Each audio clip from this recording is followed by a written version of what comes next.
Guðrún, 8 stiga sigur í Vesturbænum í kvöld. Nokkuð fámennar sem mæti til leiks. Hvað, svona, kannski fyrst, hvað er að gerast hjá okkur í þessu leik?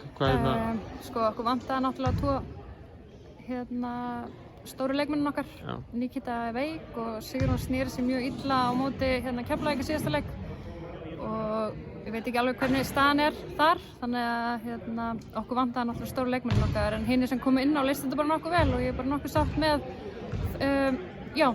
bara framlagi frá öllum leikmenn. Það var svona, mætti kalla þetta þunnin leik svona hægt og bítandi. Og þetta var nokkuð jafnt í fyrri hálfleiknum, eru 5 stigum yfir í hálfleik og eru svona einhvern veginn bara skrefinu á undan.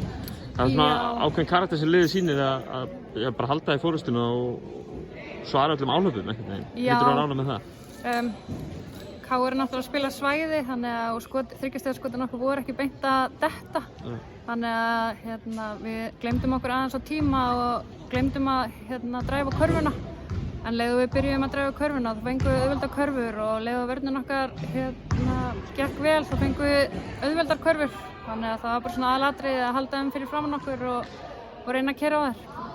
Nú eru staðan ekkert deildinni, þið eru í 5. sæti. Þið eru svona nánast öruggar með 5. sæti. Auðvitað hafa liðið alltaf einhver að keppa að þetta, viljið vinna alla leiki og allt svona.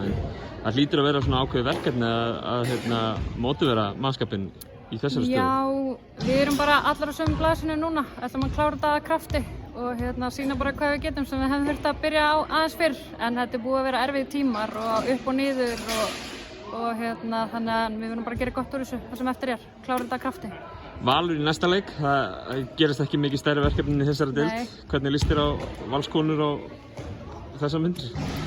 Það eru náttúrulega með mjög gott lið og mjög sterka leikmenn, góða einstaklinga en við ætlum bara að fara í alla leiki núna til að vinna og gera okkar besta og bara, við höfum engu að tapa.